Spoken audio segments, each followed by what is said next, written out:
and welcome to the Trending Now podcast for a Friday, July the 14th, 2023. Thanks for checking us out however you found us and however you did. To make sure you hear the next episode and the next episode after that, however you found us right now, go to that podcast player, hit the like button, hit the subscribe button, whatever you need to do to get this show in your inbox every Friday. Go ahead and do that, because Trending Now, the podcast, airs every Friday, as Trending Now, the show, airs every Monday to Friday, 7 p.m., and then again at 11:30. And from the world of politics to closer to home to extreme weather to sports to entertainment, it has been a busy week, and as always, lots to get to. And we'll start with the NATO summit in Europe this week, where NATO Secretary General Jens Stoltenberg says the leaders of the military organization's member nations have agreed to allow Ukraine to join when allies agree and conditions are met. We reaffirmed that Ukraine will become a member of NATO and agreed to remove the requirement for a membership action plan.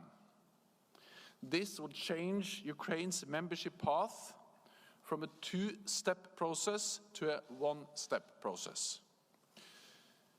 We also made clear that we will issue an invitation for Ukraine to join NATO when allies agree and conditions are met. This is a strong package for Ukraine. Now, Stoltenberg's comments came after Ukrainian President Volodymyr Zelensky blasted the alliance's failure to set a timetable for their membership, calling it unprecedented and absurd. Elsewhere, Turkey made a surprising move this week, dropping the opposition to Sweden joining NATO and then paving the way for the Nordic country to become a member of the Western Military Alliance. Now, after years of holding out, Turkey has agreed to support Sweden's NATO bid by putting the issue to a vote in Parliament in return for deeper cooperation with Sweden on security issues and a pledge from Sweden to revive Turkey's quest for EU membership. Now, the agreement also says that Sweden and Turkey will step up trade and investment with each other. Now, the leaders of NATO are gathering in Lithuania for their annual meeting, and on day one, they pledged to boost spending on national defense, even though Canada and other countries have failed to meet the previous target for years.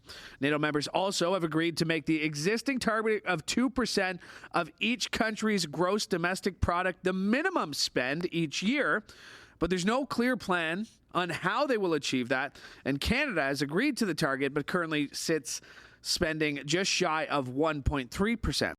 We've increased defense spending significantly. We're now behind only the U.S. and Germany in terms of real new dollars invested in defense since 2014, according to NATO's own calculations. Now, back to Zelensky. Now, he arrived in Lithuania to the NATO summit with priorities. He wanted more weapons. He wanted guarantees from NATO that would pave his way for his country to get its membership. And he simply just wanted an invitation to join the alliance in the first place. Now, when security measures will allow, it essentially means that when Russia's war is over. And that's not the outcome Zelensky had been working towards. And he certainly put his frustrations on display online this week, calling the lack of a timetable absurd. And NATO members say they understand. The U.S. and other major industrialized nations are pledging long-term security assistance for Ukraine as it continues to fight Russia's invasion. G7 countries began laying the groundwork for member nations to negotiate individual security agreements with Ukraine. And Zelensky raved about his conversation with U.S. President Joe Biden this week and says the commitments will be a bridge toward eventual NATO membership for his country. Putin's already lost the war. Putin has a real problem. How does he move from here? What does he do? Now, as the NATO summit wrapped up in Lithuania, Prime Minister Justin Trudeau told reporters that security guarantees from Canada, the G7, and NATO will send a message. But Zelensky, obviously in desperate need for Ukraine to become a NATO member so it can take advantage of the alliance's security guarantees. Now, elsewhere, a little bit closer to home here in Canada, the Bank of Governor Tiff Macklem says the decision to raise interest rates again was a difficult one, but he says the central bank believes the cost of delaying action was larger than the benefit of waiting. Underlying inflationary pressures are proving more persistent than we expected. Higher interest rates are needed to slow the growth of demand in the economy and relieve price pressures. Now, officials are predicting modest rates won't return until sometime in 2025 because it says inflation will take longer to get back to its desired mark of 2%. They also didn't promise that this rate hike would be the last. We are also acutely aware that higher interest rates are making life more difficult for many Canadians. And we know many Canadians are asking, is the Bank of Canada done raising interest rates, or will rates need to go still higher to relieve inflationary pressures? The short answer is we will be taking each decision based on the available information at the time. Now, it's the first time in more than 20 years Canadians face an overnight rate of 5%. And according to the Bank of Canada, it will take less market demand, moderate wages, and a corporate pricing cut down to lower inflation. The central bank says after 10 rate hikes over the past year, inflation dropped by 5 points, but strong consumer spending and thousands of added jobs this year is maintaining a hot economy. And again, as mentioned, they also have not shut the door on another interest bump. The Bank of Canada expects inflation to stay around 3% for the next year, but predicts a gradual decline by mid-2025. Meanwhile, as mentioned, Trudeau was in Europe, and when the news came out of the interest rate hike, he issued a call to Canadians. So last week, we delivered the grocery rebate to 11 million Canadians. Canadians in provinces where the federal pricing backstop applies will be receiving their climate check this week. And next week, the Canada Child Benefit is going to be increasing with the cost increases in the cost of living. Now, one major pressure driver is higher than expected housing prices and climbing borrowing costs to buy homes. And some experts think that inflationary targets may be difficult to reach anytime soon. Switching gears to some entertainment news this week. A couple, two sides of the coin here when it comes to the world of entertainment. Because on one day, Wednesday, we're talking about the Emmys, the all-star night of awards when it comes to television. And on the very next day, we're talking about a huge actors strike. But let's start with the Emmy nominations, where Succession...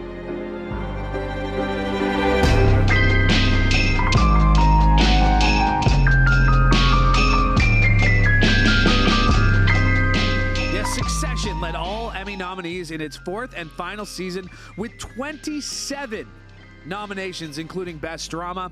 It also got 3 for Best Actor, with Brian Cox, Jeremy Strong, and Kieran Culkin all getting nods, and Sarah Snook, who plays Shiv, getting a Best Actress nomination. It also got 4 nominations for Best Supporting Actor in a Drama. Meanwhile, the second season of The White Lotus dominated the supporting categories, landing 5 nominations for Best Supporting Actress in a Drama, including nods for Jennifer Coolidge and Aubrey Plaza, and 4 more for Best Supporting Actor.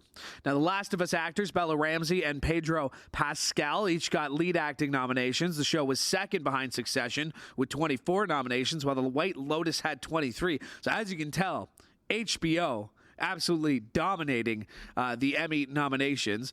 Ted Lasso was among the top comedies with 21 nominations, including Best Comedy Series and Best Actor for Jason Sudeikis. But it was not a strong year for Emmy diversity, with the lead categories dominated by shows with largely white ensembles. Pascal, the only minority nominee in any of the drama series, although representation was stronger in the comedy categories, where multiple black actors from Abbott Elementary were nominated. And that's a hilarious show if you have not checked. If you like The Office, you would like Abbott Elementary. It is a very, very funny show. Just finished season 2. It's on Disney+.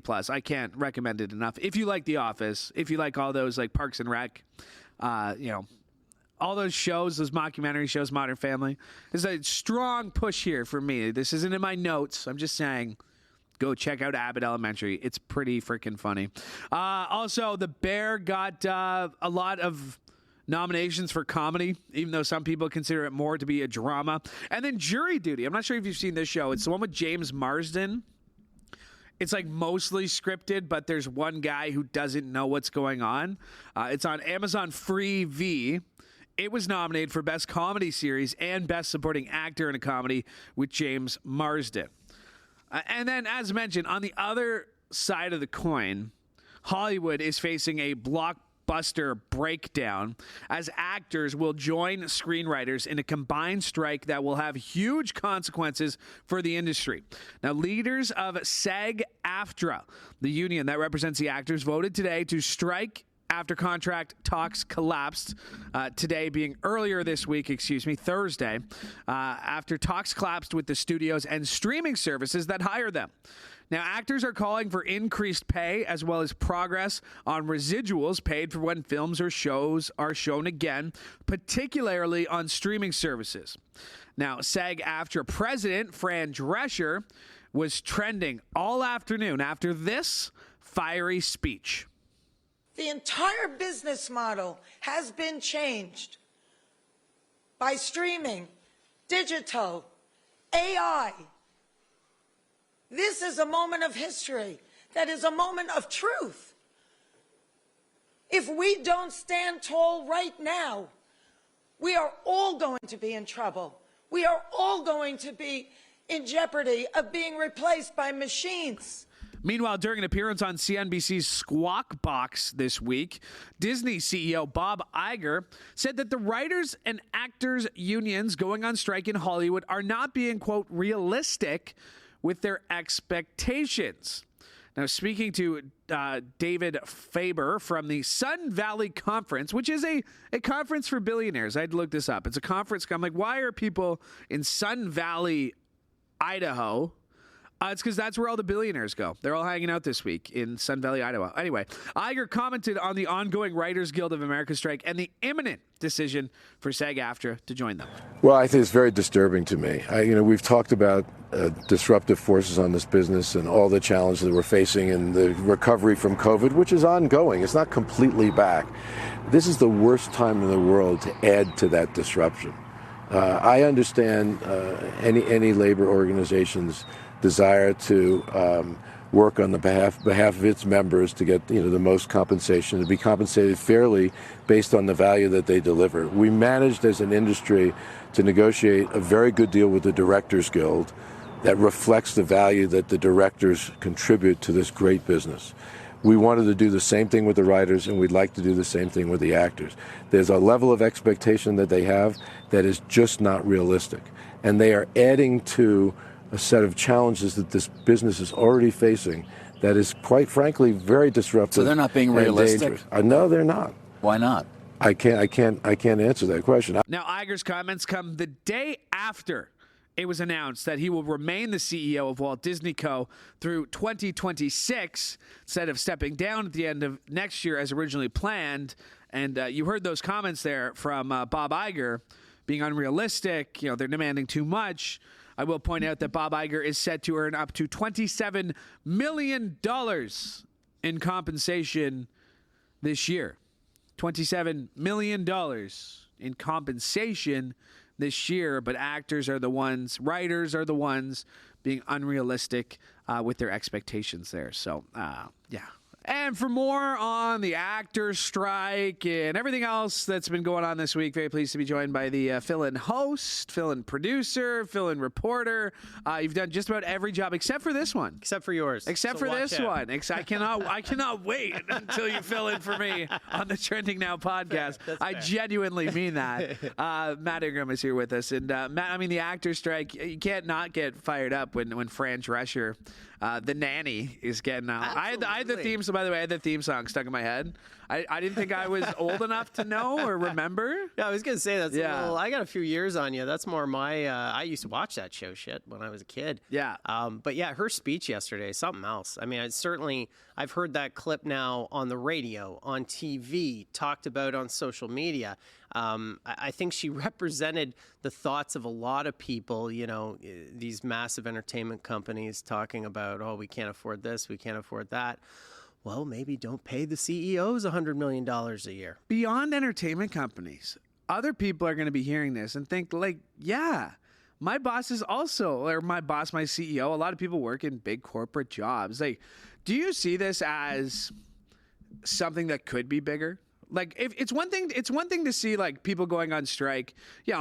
Car industry is going on strike. Not really think about that. When your favorite TV shows stop producing episodes, and it's going to take a while. We understand how Hollywood works. Like, everything that's on TV right now was shot 2 years ago, basically, right? Yeah. So it's going to take some time. But I get the sense that, like, you hear Fran Drescher, you see actors on strike. Like, you're going to have people are going to be thinking they already have so much money. They're actors, they're whatever. But the writers, you think a little bit differently and think, I don't know. Well, I feel like this could be a rallying cry for unions. Well, it could be, because I think you're right. It's striking a nerve with people. Yeah. Because we're all feeling the pinch, the affordability crisis, the housing crisis, all the things that are happening to us right now. This is representative of that in a way. And you're right, like Fran Drescher, she's not hurting for money. Let's be clear on this. The people that are hurting in this situation are, the actors you don't know. Yeah. It's nice to see the famous faces out, and that will connect with people. But hey, I think it's possible what you're saying, because everybody can relate with the idea of a company or an employer saying, oh, we can't afford to pay you. And then you see the sales department driving around in Corvettes and, convertibles and stuff. Like, it doesn't really square. Well, we hear that Iger comment talking about, like, they're being unrealistic on what they want, right? And then you hear he's saying these things at a conference for billionaires. Yeah. In Idaho. Like, well, why Idaho? Totally Sun Valley, Idaho. Right? Who hasn't been to a conference? So he's talking on CNBC about his new 2-year extension that can pay him upwards to $27 million. Like, I think of, like, Galen Weston, who's on my TV telling me how I can save money when at the end of the day, you're picking up a $12 million compensation package. Exactly. It's like, it's hard to take the guy seriously when he's talking about cutting coupons, when the guy, I don't even think he knows what coupon means. Yeah. He's just reading it in the script. Yeah. Galen Weston's a good example, because that was a situation that really struck a nerve with everyone. I mean, it was something we covered on Trending Now, something we covered on CHCH, something all the major media outlets across the country. So I think all these things go together. There's this sense in this country that average people like you and I, who go to work, raise their kids, just want a home, all those things that we, as we were growing up, taking for granted, like, oh yeah, we're going to have that one day. Yeah. Not so much. So then, you see these elite people on screen, and just not to take over the hosting duties but just to jump to Elon Musk and his AI thing we almost went a whole show without No, because Elon Musk is the exact example of what we all kind of despise. Yeah. Here's this billionaire who has as much money as he wants, do whatever he wants. So now he's going to start an AI company. Whereas, like, I don't even buy fresh chicken anymore. I don't. I know. It's too expensive. Or it's the drumsticks that are on for $1.99, right? Looking for... Kelly and I have talked on multiple occasions on this show, just the different habits of checking flyers of, I'm not going to Fortino's today, I'm going to Basics, right? Yeah. Like, things like that, like things that everyday people are affecting. And that goes into another story we were all over this week, and that's the Bank of Canada raising interest rates. And I've heard... the economy's doing well. Jobs are they're easy to come by. If you want a job, you can get a job. So why are they raising rates? Like, what do you make of what's been going on? And again, that's something that's going to affect everybody. Absolutely. People are going to be applying for mortgages, reapplying for mortgages. And mortgage is a good example. This is going to hurt people with a mortgage the most, as I understand it. Yeah. And a few months ago, when I was doing one of my let's call it a trending no, not even that. Let's call it a Trending Now one night stand. I was on the show for one day. Yeah. I was covering the last interest rate hike before the one this week. Yeah. And, I said to these guys, okay, so I understand the logic behind it. We raise the interest rate. That's going to help slow inflation. But the reality of that is you're hurting people by helping people. Yeah. You know, it's this weird logic. I think that this will be the last interest rate hike. I only say that because that's what experts have said to me. Yeah. However, you know, the interest rate that the Bank of Canada wants to see is 2%, and we're still in the 3% area. Yeah. So another one is possible. However, you know, like we have a good colleague. I'm not going to say their name. They don't work for this company, but you and I would both know them working in this city. And they can't retire because the cost of their mortgage has increased so much over the last few years.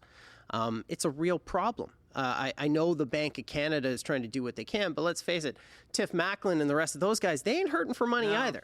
No, and again, when we hear these inflation numbers, and again, this goes back to competition, and I've had this microphone for a few months now, and I've never held back on my feeling about large corporations and the way that, you know, there's only 3 cell phone companies, there's only 3 grocery like if we tackled grocery inflation, which is the highest number that's affecting inflation right now, right? Everything else is around that 3%. Groceries are at 9%. Yeah. You know, food security is such a big thing. We talk about how many times people are going to food banks. Like, I changed my habits. Like, I'm the king, and my family has picked up on this. I've been doing it for a while, but my family's picked up on it, especially since my dad's gone like keto. He only eats meat. Wow. Discount meat.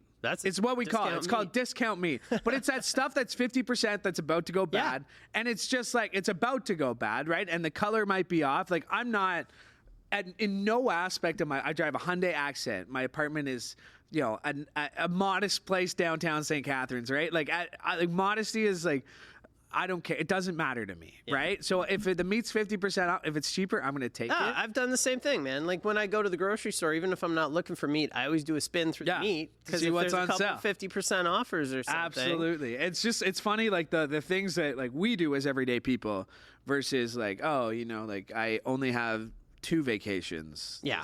This quarter. Well, I only took a month off. I know. I'm gonna get to this with Kelly, but I just want to get your thoughts because I haven't got to it yet. The extreme weather. Yeah, something like else, but it's something else every day now. Like it's, you know, I was doing a hot story last week here on CHCH. I did a lot of comments. Oh, it's always hot. It's always hot. It's always hot. You're gonna get that. Like people are not. There's gonna be people who are not gonna acknowledge climate change in any stretch of the word. Which right? is crazy. Which doesn't make any sense. Insane. But what do you make of this? Because like it's climate change. I thought about it with smoke. Like the smoke. Like how can we say it's safe? We think it's safe, but like we've never really experienced anything like this. Well, exactly. And I mean, we've never burned more kilometers of Canadian forest than this year already, and we're only in July. And what was the headline yesterday? I saw a few places that breathing the air in Hamilton for a day is like smoking a cigarette. Eric had that story. So Eric, who's a great reporter for us here. You know, I like to check in with people throughout the day. Right. How's the story going? Right? I'm curious. I need to know what's going on, man. I need to know. So Eric had just finished his interview with somebody. I think it was one of the scientists he quoted in the story. He's like, living in Hamilton is the equivalent of smoking 1 cigarette every day. That's crazy. And like, I mean, look. Some people smoke and that's fine and they'll shrug their shoulders and think like, what's the big deal? But climate change is happening. Yeah. It's happening. We have seen it. It's so obvious. You know, in the beginning of the whole climate change thing, when I was a journalist, it was like, well, we have to tell both sides of the story. Of course, I'm very much believer in balance in journalism. Yeah. But like, it's obvious. It's happening. We're seeing it every day. It's to the point where there are now days in the summer where we can't even go outside. Yeah. Like, go back in time and tell my 10-year-old self back in 1994 that there'll be days in the summer, Matt, one day where your kids can't play outside. Yeah. Air quality. We're all sitting in this. I think of the metaphor, you know, the frog. You throw him in a pot of water. Yeah. You slowly boil the water. He never gets out. Well, that's what we're doing. The planet is literally frying. Yeah. We're watching it. And nothing's happening. On that optimistic note. Thank you. I'm going to get to this story. I know you're very busy. What's it like being in the desk? I know you really get an appreciation for what Sebin's doing behind the scenes here, right? God bless Sebs. It's a hell of a job. No, I'm enjoying. I love getting to produce on Trending Now when I do. It's fun working with you people. You especially, sir. I appreciate that. And I'm sure for whatever reason, we will see you. We will see you soon. Oh yeah, and I'm producing again next week. Oh, so we'll perfect. All right, awesome. All right, we'll talk to you then. Thanks, Matt Ingram, everybody. Matt Ingram. My thanks to him for making the time. Still ahead, Kelly Botelho is going to be by, as she always is. She's hosting, of course, filling in for Nicole Martin, who, of course, launched this show with Laura Sebin almost a year ago now. It's been almost a year that Trending Now. I should know this. I should know. Somebody's going to correct me eventually on when the 1-year anniversary is, but I think it's coming up soonish. Probably September. I'm thinking September. I'll double check. I'm going to double check for you. I'll have the answer for you next week here on the Trending Now podcast. Now, I did want to get to this story, that being the extreme weather that is taken over, I was going to say North America, but it's basically the world. Let's start in right here in Ontario, where videos of a tornado were all over Twitter in the Ottawa area last night. So the tornado damaged about 125 homes in the South End Barhaven neighborhood. And experts say additional funnel clouds have been reported, but only one tornado had been confirmed as of yesterday afternoon. Now, the community is about 22 kilometers south of Parliament Hill in the city's rapidly growing South End. A street features detached homes and townhouses built in just the last few years. Now, from tornadoes to extreme heat, as we were talking with Matt, climate scientists believe that climate change is going to be affecting us all, including in Europe, where they will see hotter and hotter summers as the continent faces record-breaking temperatures this season. Now, heat waves, this is in Europe. Heat waves in June have become more frequent in recent years as climate change has accelerated. And tourists in Rome were trying to cope as temperatures reached 34 degrees Celsius. And meteorologists expect the current heat wave to last at least a week, reaching temperatures of 40 Celsius by Sunday. Now, to the U.S., where Americans are also dealing with soaring temperatures, and several major cities have felt the relentless heat for days. In Phoenix, Arizona, it's been 13 straight days of temperatures above 43 degrees Celsius, and forecasters are warning that temperatures could climb even higher through the end of the week. Now, every day in July in Phoenix has seen temperatures of 110 degrees Fahrenheit. Now, excessive heat warnings are in effect for most of the state, and it's not just Arizona. Tens of millions of Americans face dangerous triple-digit temperatures this weekend, including in California, where residents are already trying to cool off. Along part of the Old Coast Highway, dozens of RV owners have parked for some release. While brush fires keep fire departments busy, new recruits train for the fire season as they put out brush fires on one side of Palos Verdes Peninsula. On the other side, a landslide has destroyed more than a dozen homes. Now, investigation into the cause of the land movement is still underway, but from South Florida to California, more than 55 million Americans are bracing for temperatures at or above 100 degrees this weekend, making 2023 a year for the record books for all the wrong reasons, that being the extreme temperature. And we'll touch on that a little bit, but I want to go back to the NATO stuff with Kelly Botelho, who's hosting for Nicole Martin. Shout out Nicole Martin. She was on the air last week doing something else. Did you heard, eh? Took a break from mat leave. Yeah, she emceed an event that looked like a lot of fun. It was some like color burst event. It was great to see her on camera. She had a microphone and everything. I don't think she said anything, but it was great to see her back on. It's like riding a bike. Yeah, hopefully. I haven't been on air actually I was on air yesterday for sports, but I haven't reported in a while. So if they ever call me back to report. You might be rusty. Yeah, absolutely. It's only been a week and I'm going to be rusty. I want to get back to this NATO stuff because it was a big weekend. It was a big week, at NATO in Lithuania. Mm-hmm. Lots of stuff happening. It seemed that, day one didn't look great for Volodymyr Zelensky in Ukraine. There was a little bit of pushback, wasn't getting what he wanted. Still didn't leave happy, but happier than the week started. Yeah. I mean, the first day he took to Twitter and was pretty fired up. Fired up, to say the least, about, the NATO leaders not coming up with a timeline for when he would be invited to have this membership into the alliance, which is his main goal. It's been his goal since the war started. Mm-hmm. So he called the whole thing absurd, and he was pretty upset on Twitter. But yeah, as as the next day came along, and he had more pledges of support for military, military support. Yep. It seemed like he was more satisfied, but huge blow for him, really. And I mean, like me and you were saying, can understand why the NATO members were hesitant to say, yeah, come on in, like, let's, make you a member right now. But the one thing I think that was a surprise that really nobody was expecting was Sweden. Because you had Turkey. It was a Turkey, yeah. You had Turkey, who, I mean, we've covered at least a couple of these NATO summits now, since we've been on Trending Now, right? Like, these happen a few times a year.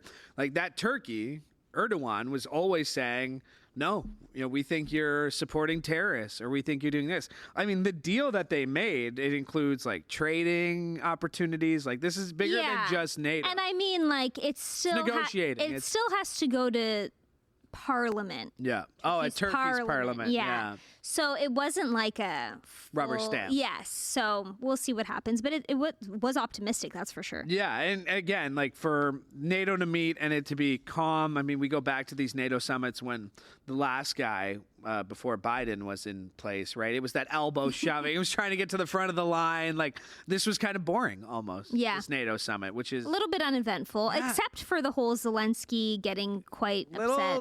I mean, that guy's going through a war in his country. Yeah, it's understandable. Emmy Awards, actors strike, that was all going on. But you had an interesting story today about Lisa Marie Presley. What's this all Yeah, about? I mean, obviously, when she died in January, it's a huge shock around the world because she's so young. And a lot of people were wondering, like, well, how did she die? What happened to her? Well, late last night, the autopsy report came out and found that she died from a blockage in her small intestine that is generally caused by scar tissue from a weight loss procedure that she had years prior. So weight loss surgery. Yeah. And this isn't new at all, right? I mean, first of all, the weight loss surgery is not new, but I mean, these adverse effects. I mean, we're seeing it with Ozempic. We saw Amy Schumer come out, and like, there's some unrealistic expectations in Hollywood. Yeah, absolutely. To look thin, to be, and like, this is the result. Like, and these surgeries, like you mentioned, they happen all the time, and they're generally deemed very safe. But they're for people who are moderate to very obese. Yeah. And I mean, thinking back on Lisa Marie's life, I can't remember there being a time where she was, heavily overweight or obese. So. Yes, very sad, but at least, now I guess her fans and her family have some answers. Big plans for the weekend? No, that's good. Hey, listen, if you can be in mid-July and like not have a wedding, because you had a wedding last week, how was that? It was so much fun. Was it? That's good. Did you? How long did you last? How late did you last into the night?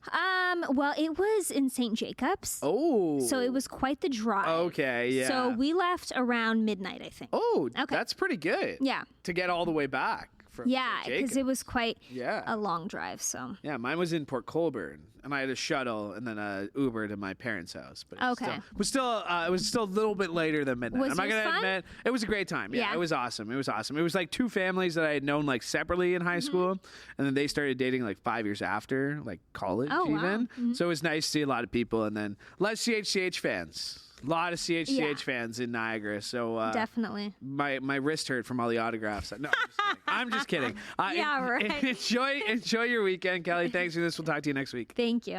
And my thanks to Kelly Botelho for joining me today. Of course, she is hosting Trending Now, as she has been, filling in for Nicole Martin. And you might have seen a new face reporting on Trending Now this week. Jason Gaidola is here with us on the podcast on Trending Now. Jason, it's great to see you, man. It's exciting to be here. This is a debut. I think it's been a long-awaited debut here. So people have watched me do the podcast. So what happens is I'm in the studio right now. Our studio, our workspace is very open concept. I'm not a quiet person, so people can very clearly hear me out in the hallway. That is true. So you've heard me do this show for months and months and months, and now you are on the show, so welcome. Thank you. I've been chomping at the bit, actually. And there's been some hot topics coming. I'm like, no better time to be on the podcast than right now. Okay, so let's talk about the ESPY Awards. I will admit, I did not watch them, but your recap filled it in perfectly for me. I just, you know what? It's the one night away from sports that I don't have to watch.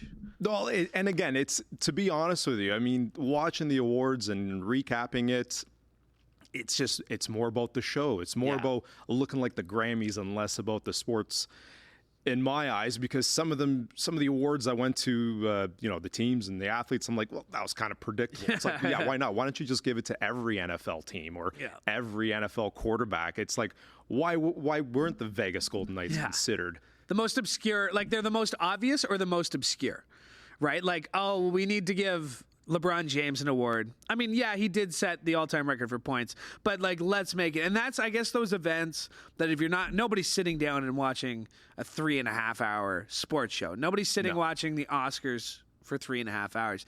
It's just for those viral moments. Were there enough viral moments, you think? Was the LeBron James coming out and saying, he got some mixed bags for that. Like, he got like, okay, who do you think you are coming out doing this? But LeBron James announcing he's going to play one more year? Yeah, I mean, like, this is I think if everyone was to ask themselves an honest question, everybody knows he's not retiring. So why, I don't know why he's teasing it again. This is the second time he's done it. Yeah. And it's just about viral moments, right? But there were some viral moments. I mean, given the fact LeBron James, it was a viral moment. It was one of many, but there was a lot of great stories last night too, as well. Or sorry, 2 nights ago. DeMar Hamlin, huge viral moment. I mean, I thought that was the key, because it almost felt like, to us, it was like local. Yeah, absolutely. Very local. And it was just such a great story to see him come out and see the staff come out. And I thought that was the highlight of the night. Yeah. On top of other pretty important viral moments there as well. It's funny because you always think about like those award shows, and I would argue them the same way as like outdoor games. Like these sporting spectacles are not so much for people watching on TV. Like, yes, TV numbers are important, but like I think I compare to that like the Winter Classic that came, or the Heritage Classic that was played at Tim Hortons Field. It's not for everybody. It's for the people who are there. And in this case, it's a lot of celebrities. It's a real mix of people where like it was an elite crowd. And it's for mingling. It's for elbow. It's for, hey, oh my gosh, like you do this. Like I've got no problem with it. They're gonna keep doing it. I'm gonna not watch it. Like it's how it's gonna be. Yeah, and it's really meant for entertainment. I think it's a way to kind of bridge sports and the pop culture crowd together. I mean, they do a great job, and they did such a great job considering the writer's strike. Yeah, true. Pat McAfee, don't even think about it. I didn't even think about that. Yeah, exactly. He filled in, and I thought he looked like he did it before. Yeah. So I thought Pat McAfee was pretty impressive. You know, he took a shot at Skip Bayless, which is almost every sportscaster's dream. It's like, how could I take a shot at Skip Bayless? In fact, he still doesn't have a co-host. Would you be interested in co-hosting with Skip Bayless? From what I heard, that would be a nightmare. I mean, I'd laugh because of the absurdity. But sometimes my take on Skip, not to veer off too much, but he's almost my show. We can do whatever. Yeah, I think he can be almost like a necessary evil. But I mean, is he really contriving at times? I think it's a little bit of both there. But from what I hear, yeah, he's a nightmare to be around. Well, you and I both have a sports background, right? Just get your thoughts on somebody. Matt Cause put this out on Twitter this week. You know, the Boston sports radio market is the #1 radio show in Boston. Sports talk is #1. What has happened here in Canada that sports talk just doesn't seem to be a thing? Like, I mean, we only have 2 here in this area. We have TSN or Sportsnet. Like, what do you make? Like, you like sports. You're passionate about sports. You would listen to good sports talk. What would it take to get to that here in Canada? And could we get there? Well, as someone who's a former employee to one of those 2, I've seen the background. And I just think that there's the level of knowledge and the level of engaging an audience, there's a major gap. And with my experience, I used to sit behind the scenes and help produce Bob McCown Primetime Sports. That was a show that has long sustainability, but he offered the insight of sports that you don't see every day. It's the business of sports. He wasn't there to talk about necessarily the game, but it was the business of sports. And I just think, no offense to the younger sportscasters, I just don't think they've, and it has nothing to do with their ability. I just don't know if they found a niche in their lane yet to really engage the audience. Plus, I think the average sports fan has changed over the years. Mm-hmm. How so? Sports, I don't know. I don't know if we're as interested in the minutiae and details of sports like fans of past generations. Would that make us more educated or less educated as sports fans? Because for me, there's a convenience of being able to look up anything, and I run into this with my Ticats background. Right. People expecting me to be an expert in the Ticats. Like, I would say I'm an expert on these Ticats, like this team that I've watched. But if you're going to ask me for, who's the 5th all-time leading receiver in Ticats history, I can throw out a couple of names. I'm not going to get it spot on. I think the internet makes us a little bit sillier. But to your point about the hosts and finding your niche, do you get the sense that so many people are trying to be experts when at the end of the day, maybe good talk radio comes from not being an expert, comes from asking questions, the right questions to the right people? Because I find, a lot of sports talk people that I've worked with, they want to be the expert. They want to be the guy, which is, you're going to run into issues unless that's your job. And I think that's a load, and I think the term expert about even all categories, but we'll stick to sports here. But I think the term expert is a pretty loaded term. How do you define a sports expert? Somebody who knows all the stats, somebody who knows the inner workings of a locker room and the inner workings of a business of the sport.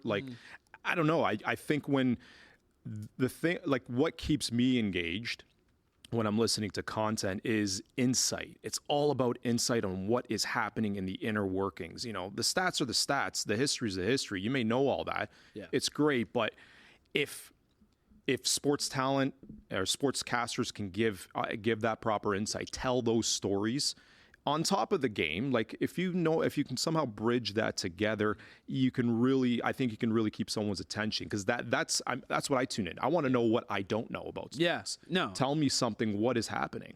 What is happening in the Edmonton Elks locker room? So what is happening in the Edmonton? So your story today, it's going to be running. It's probably already aired by the time people are listening to this. You were talking to Peter Dykowski. You were talking to the Spirit of Edmonton people. First of all, the pictures didn't look great. Commonwealth Stadium is a giant stadium, and when there aren't a lot of people there, it is very noticeable. It's 20 straight losses at home for the Elks. That's the longest streak in professional sports, tying a baseball team from the 50s, the St. Louis Browns. That doesn't even sound, it sounds like a fake made-up team. It sounds like one of those create a franchise Madden teams. It's the St. Louis Browns. Let's put them there. This is what do they make of it in Edmonton right now? Yeah, after talking with Jerry, the chairman, with the Spirit of Edmonton, it's tough, but they're not leaving though. Yeah. They still have expectations, they know how bad it gets, and losing comes in cycles. You've watched sports long enough, it comes in cycles, but this is next level bad. They don't want to be attached to this type of history. And, clearly they're not happy, but they know that there's elements there. Do they feel that a change should be coming? Yeah, some sort of change has to come. Yeah. You can't lose 20 straight at home, be 0-6 this season, and look this disconnected and not have a change. And where does the change happen? That's a great question. Where does the change happen?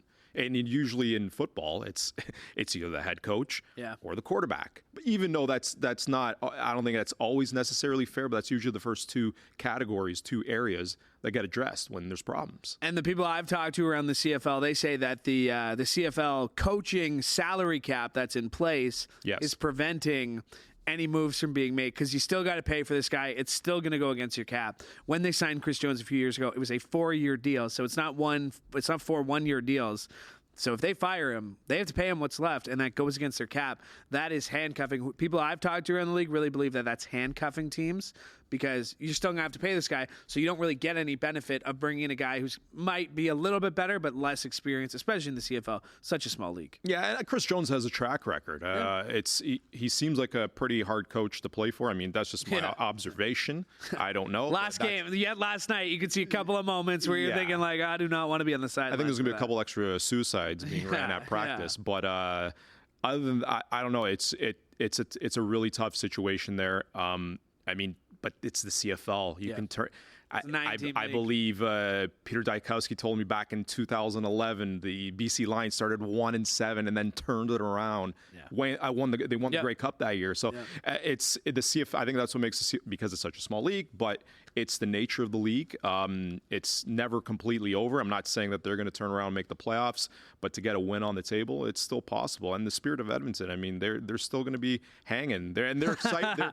They keep telling me they're excited to be back in the Hammer for Grey Cup, because that's the number one party during the Grey Cup Fest. In which way are they hanging? That's the question. Is it a little hungover? Because that's most of the spirit of Edmonton people I've met. Most of them during Grey Cup week, but they love to party. It's going to be a great time. You and I are definitely going to share some beers over Grey Cup week. Oh, it's going to be just like we will after the show is done, after you're done. Jason, I appreciate you doing this. Awesome. Great chat. My thanks to Jason Gaidola for joining me. My thanks to Kelly Botelho. And my thanks to Matt Ingram as well. My thanks to you, because we could not do the show without your support. Make sure you like and subscribe so you never miss an episode. And from all of us here at CHCH, I'm Louie Butko. Hoping you have a great weekend. Done. Sweet. Thanks. Great stuff. Yeah. Great stuff. Like I say, it's fun. Oh, yeah. I shoot the shit. I've been doing this since February now, like Greg pointed out. And I'm like, damn, February. I